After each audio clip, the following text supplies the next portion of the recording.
Hey there, diet disruptors. We got a big one today. We got a big show, episode, whatever you want to call it. I actually recently recorded an episode about this topic on our TV show, Food Freedom. If you haven't watched our TV show, you got to check it out. We have to get it up on our website. It's on Brinx.tv, BRINX. It's a streaming platform. It is the number one most watched nutrition show in the world. We get about 2 million viewers a day. If you are ever in the airport, look up. We are streaming in all the airport TVs like 5 or 6 times a day. So check it out. I co-host it with celebrity nutritionist Mark McDonald. And we really do try to dig into all the different layers of nutrition, especially around balancing your blood sugar and debunking all the myths that people get confused on out there. It's similar to what I do in the podcast, but in the podcast, it's just like in the show, it's like very quick. I have like a few minutes and then we got to move to commercial break, right? And on my podcast, I can just talk. So we did an episode on this and it got me all like Mark had to talk me off the ledge. We're going to talk about weight loss drugs. We are going to dig into all of that big rage that's going on right now. I'm going to talk you through what they are, why people are doing them, my opinion. I'm going to share my opinion on this, and what we need to be thinking about for the long term when it comes to this stuff. So if you are watching us, then I'd love for you, and you're watching me live, then I'd love for you to comment as you're listening and just sort of give me a sense of what you're thinking on this. And if you aren't watching live, if you're watching on the replay, or if you're just listening and wherever you get your podcasts, feel free to comment afterwards. If you are listening wherever you get your podcast, I'd love for you to leave a review on what you think about our podcast and how valuable it is or isn't. Hopefully, I feel like my team and I work hard to be able to give you different value and different topics to be able to start thinking about your health and your weight loss goals in a different way. We stream live in Diet Disruptor Squad. If you're here with me from there, say hello. Also in our Facebook page and YouTube. We post the excerpts of this on our Instagram channel at Disruptive Nutrition. You can go follow me. And I do all sorts of things on the Instagram at Carrie_Lupoli. Okay, so weight loss drugs. So it's like when I thought about this topic, it was like, where do I even start? Because there's so much to unpack here. And I'm going to start with really talking about the concept of I get it.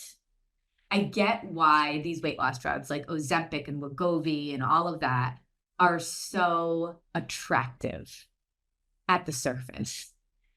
Because our society, as we have grown up as little girls into women, what we look like, how much we weigh, contributes to how we feel about ourselves, our confidence, our value, our success.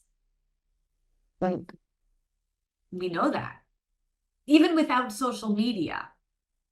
We didn't need the Instagram, the Facebook, the TikTok to tell us that. In fact, I actually appreciate now that girls today have social media in a way.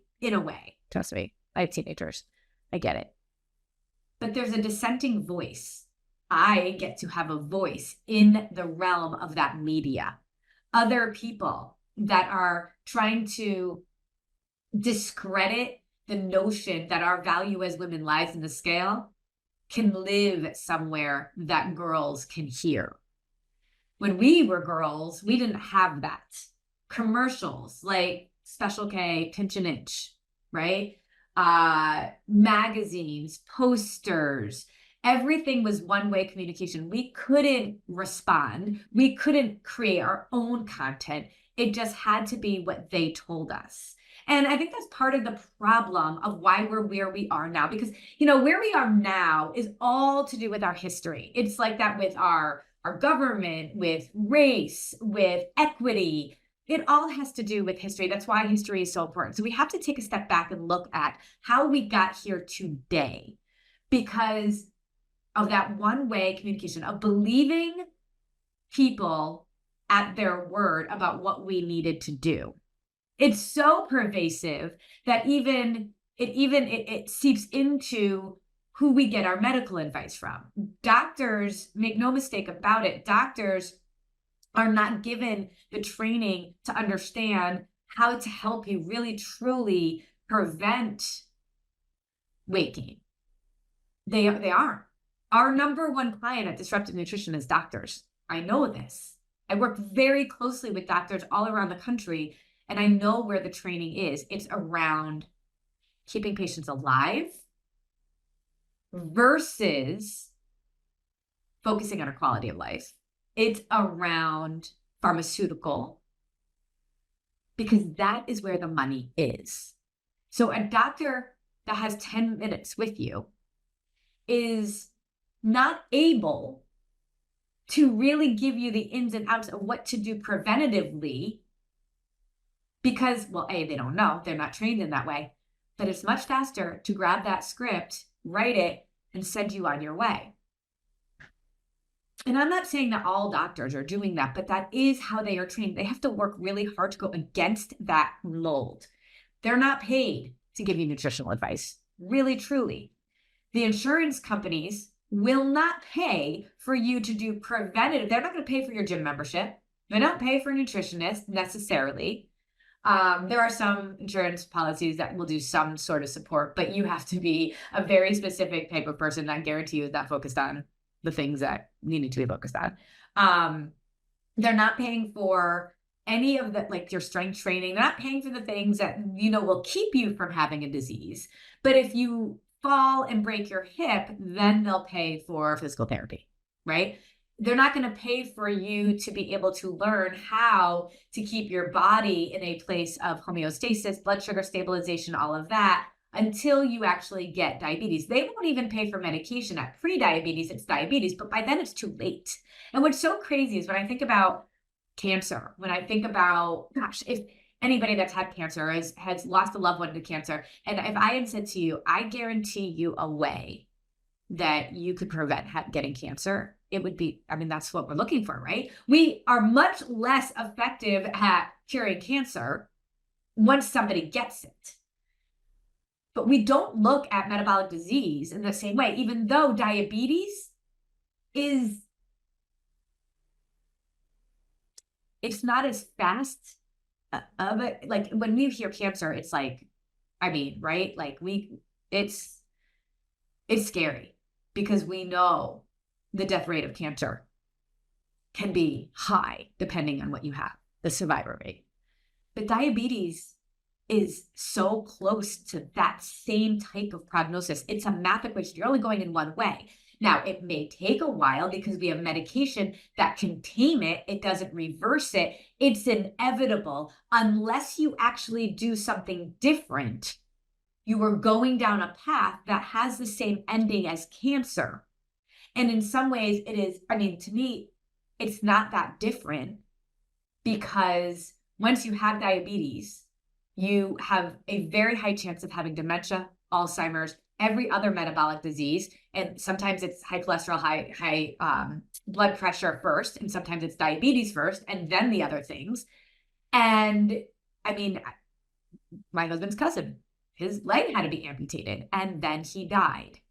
And we know that when we were in the COVID pandemic, who the people were that were dying. It's like, are we trying to just stay alive or are we trying to live? Because we know how to keep people alive. And that's what your doctors are trained for. How do I keep you alive? But we're not talking about a certain quality of life. Okay. I need to say that because if you think about the concepts of medicine, we can think about back in early 1900s, right? 1800, like call that medicine 1.0. Like that was like the initial stages of figuring out how we can help people get better and not die, like with infectious diseases or any sort of like virus. And then medicine 2.0 is kind of where we're living now, right? And medicine 2.0 is keeping people alive. We are really good at acute care. We are really good at accidents, like bringing people back and emergencies. We are not very good at handling these metabolic diseases. And the reason why I'm talking about this with weight loss drugs is because weight gain is a symptom of health and hormones. Weight gain is your body telling you something. It is not just simply a vanity metric. It means something so much bigger.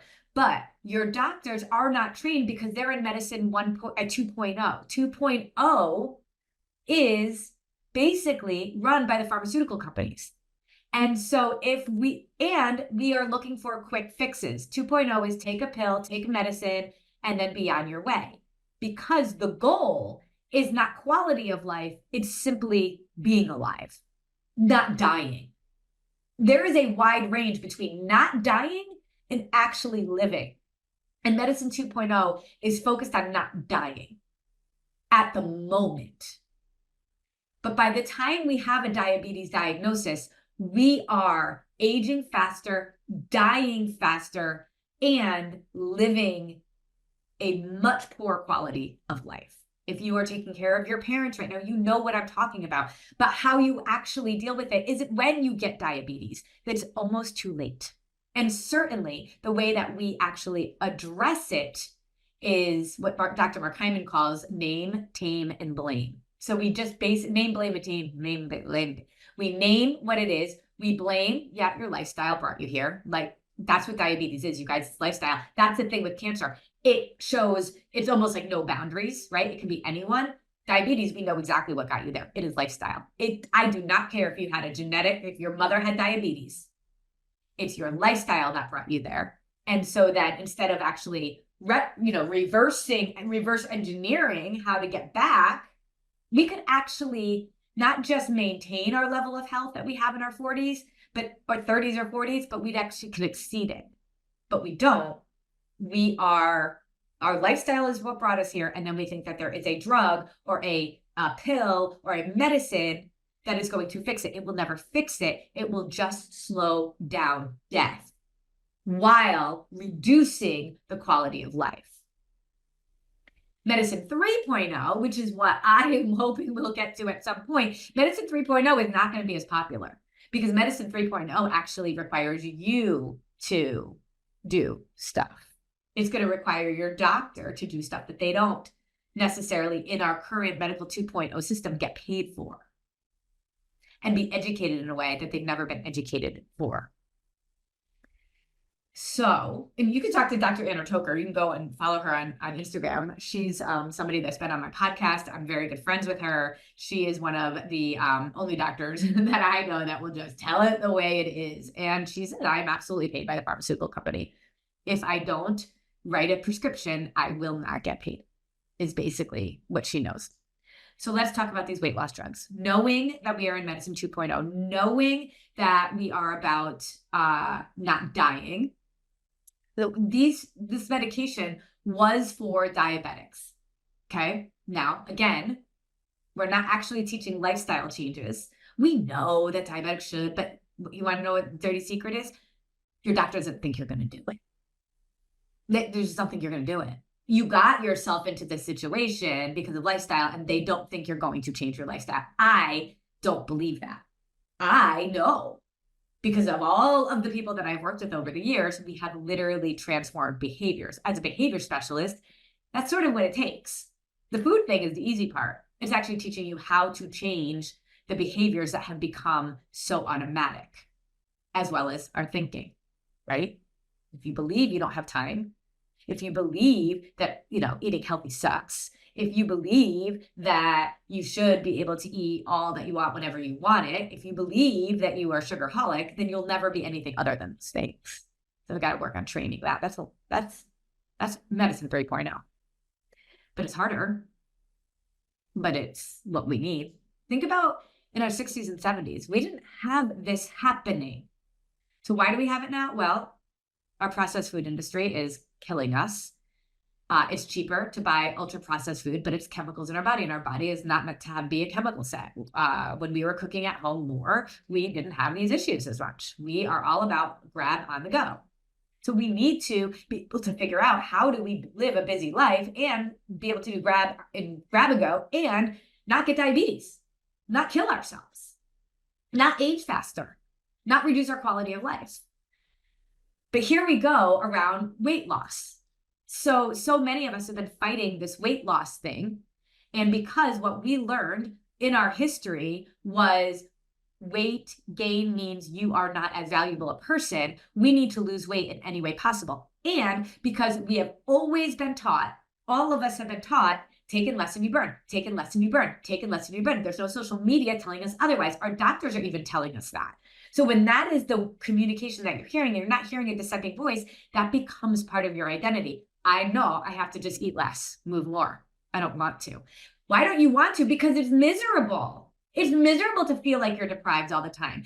And when you have cravings because of that, of course you're going to feel like it's impossible. But what you don't realize is that the cravings are because you're depriving yourself. Okay? So we keep going on this weight loss journey thinking, I need to deprive myself. So you think you have tried everything. You think I've tried diet after diet after diet after diet, but you have tried the same thing over and over again, whether it's not having carbs, not having fat, not eating enough calories, doing keto, doing Weight Watchers, calorie restriction, MyFitnessPal, counting my macros, just intermittent fasting, you name it, it's all deprivation. It's all restriction. Emotionally, we don't want to restrict. And let's be honest, you can't go on vacation. You can't do any of those other things. It's hard.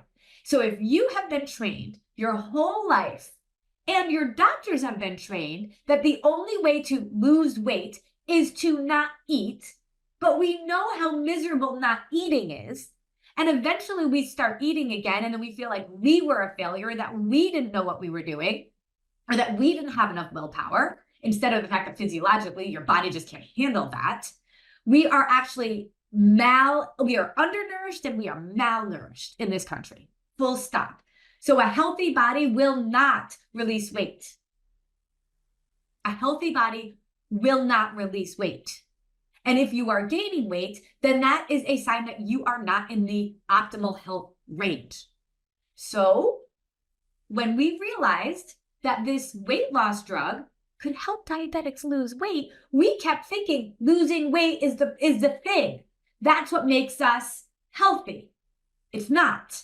Losing weight is a byproduct of being healthy. It can't be the thing we're going after. It's got to be health. Because otherwise, it's literally like the Wizard of Oz, the guy behind the curtain. It's like, it's not real. It's not real. So we have a weight loss drug now that when you take, it makes you not hungry. There was a Today Show segment about weight loss drugs and girls.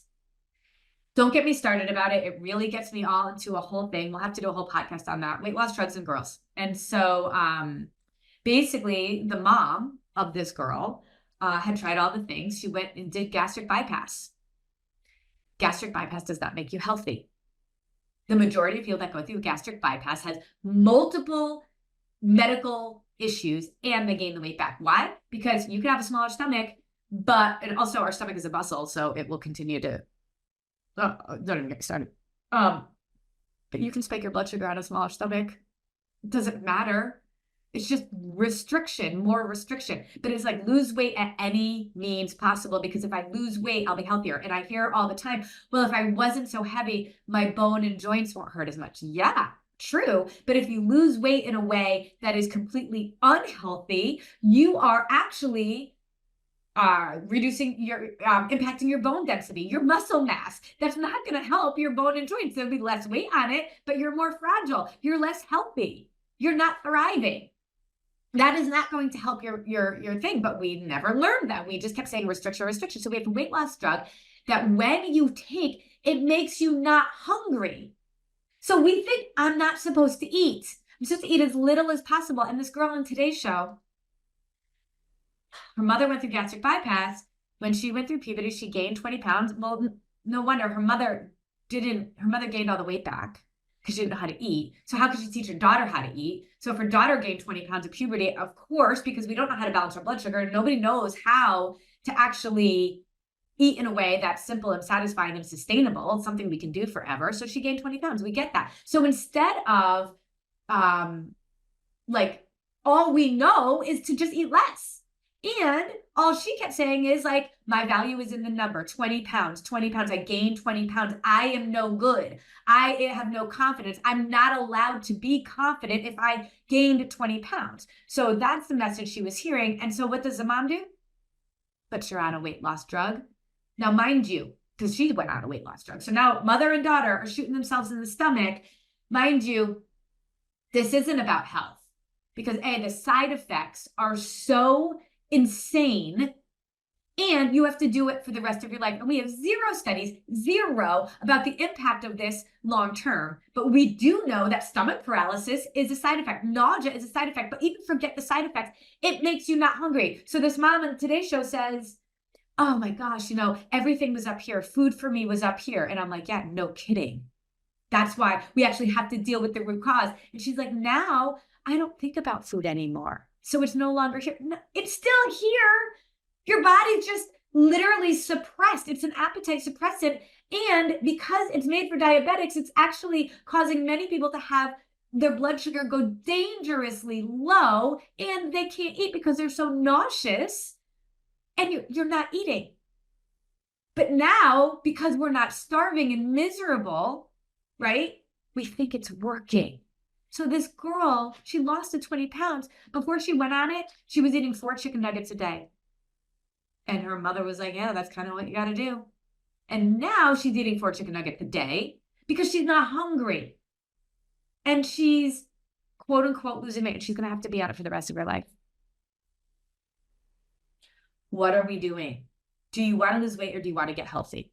Do you want to live or do you want to, honestly, we have to recognize who's funding this, why this is like $1,000 a month. And now there's generics out there. And then there's black market out there that women are doing and taking a black market needle in your body. The big piece is why. What do we want and why? It has to be bigger than the number on the scale. For every single reason, we are each put on this earth for a purpose. And it is not possible to reach your purpose if you are not healthy. And I know that up until now, you have I've tried everything. I promise you, you haven't. Because not only do you need to know how to balance your blood sugar, but you also need to understand how your thoughts and your beliefs dictate your actions. You have to understand how to control time instead of time controlling you. In short, I say this all the time. Think about when you got on an airplane. The last time, if you ever got on an airplane and you walk in and you see the pilot on one side in the cockpit with all these crazy buttons and all of that, and then you turn and you see the passengers and you're like, okay, I'm going to go there. Boom. I'm going to go sit down here. And then you sit and maybe you order a cocktail and you're like, okay. I want you to think about your body as that plane. You have just been sitting on as the passenger for so long. And now we have a weight loss drug that comes around that says, oh, I can totally get you to your destination because you think your destination is just having a skinny body. If I'm skinny, if I lose weight, then I'll be happy. It's not true. Happiness does not come from what you look like on the outside. It doesn't. Because I know that, let's take an example, Christy Brinkley. She just took a selfie of a picture of her in the closet at 70 years old. And she said, I'm finally happy with what I see. Christy Brinkley, the woman we all wanted to be like, was never happy with her body because we have, especially with women, it's never enough. And our value is so much in what we look like, as opposed to just being so unbelievably in awe at this incredible body that we have and what it does and how it tries to protect us. I want you to be the healthiest version of yourself so you can go do the things. You want to lose weight, so what? Other people can see you on Instagram so that you can feel confident. I know plenty of overweight, of larger women that, see, it's like we're all programmed. Overweight, underweight, all of it is programmed. I know plenty of larger women who are confident and plenty of skinny women who have no confidence at all. It has nothing to do with that. It's everything to do with the inside. but I want to be the healthiest version of myself because I know that I have value and I have something to give. If you are so focused on that number on the scale and you will do anything like literally poison your body to be able to get there, put your health at risk to be able to take a picture and have everybody say, oh, you lost weight, you look great. That's not the point. And if we are in this medicine 2.0, recognize that the epidemic of obesity does not, which is a lifestyle root cause, does not get fixed with a short-term drug that is meant to keep us alive, not thrive. It does not, when we have every single thing we put in our body, every medicine will have a side effect. And you have to really determine, is what I want, smaller body, really worth years off my life? I know somebody once that said, I would have taken off 10 years of my life to have been skinny.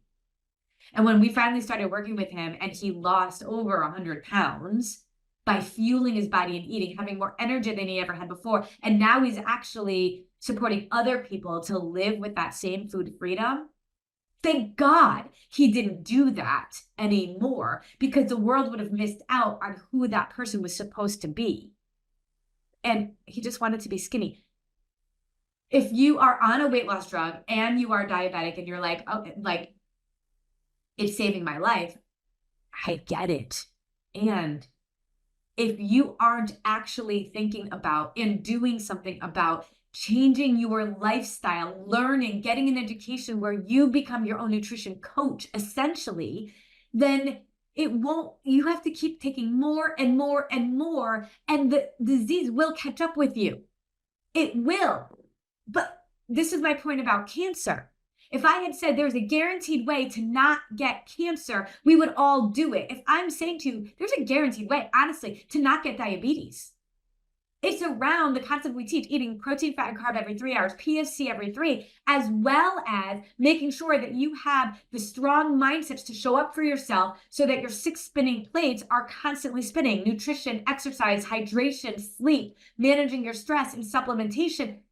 It's all of those pieces of the puzzle. If I could show you that and you did it, you could not get diabetes, but we are so literally ingrained, and you can manage your weight, and you can manage your life, and you can be at your optimal health. But we are so ingrained in, honestly, 2.0 that we just sort of believe, well, it's fine. If my doctor gave it to me, it should be fine.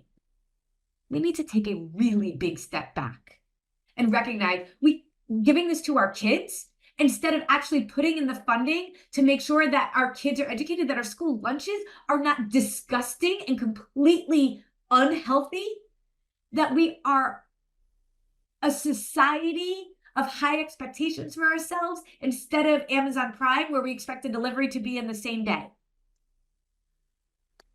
I'm not against medication when we need it, but we do not need it as much as we need a complete lifestyle change.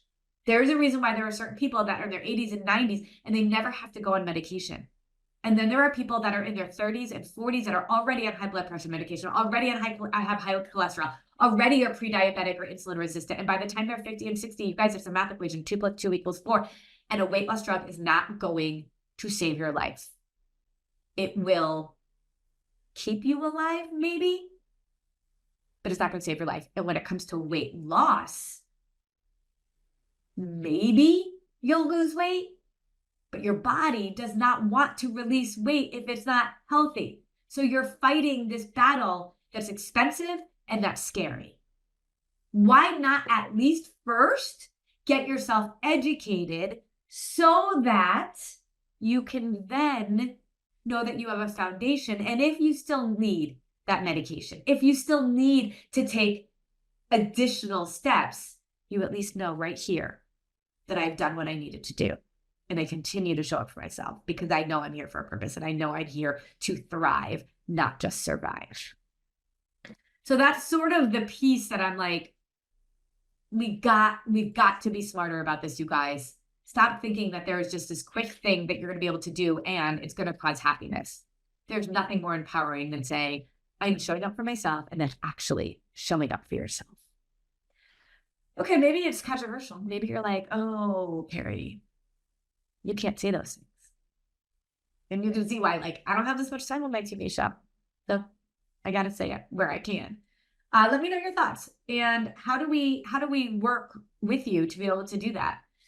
Well, for once, get yourself on a call. I mean, right now it is really hard to get on a call with us. Like, we are booking out weeks and weeks. So if you get an appointment sooner than that, then that's great. But we have a complimentary call with one of our coaches. Like, let's talk through your situation. We're not a one size fits all kind of approach. People always ask what's the investment if we're working with you. It's we got to look at, is our approach, are you ready for this? Is this really what you need? And then we'll talk about your budget and we'll figure out how we can make things work for you. So book a call with us. Before you can book a call, though, you do have to like do this little training that I do. It's like 20-minute training. So do that. disruptivenutrition.com/training. Then get yourself on the calendar. Do not blow it off. Get on the calendar, show up for it, and at least get yourself educated and figure out what your next steps are going to be. You will have tons of clarity by the time you finish a call. So at least you can figure out what is the next thing I have to do, because it can't be nothing. It just can't be nothing because you have too much to give. And my goodness, if you're thinking on going on a weight loss drug, just promise me you'll talk to us before you do. That's all I ask. I love you guys too much for you not to be successful. All right. Let me know what you thought. You can go and review Diet Disruptor Squad, our podcast. And until next week, remember, wherever you are in your journey, there's a place for you here at Disruptive Nutrition. Connect with us and let's figure out where that is.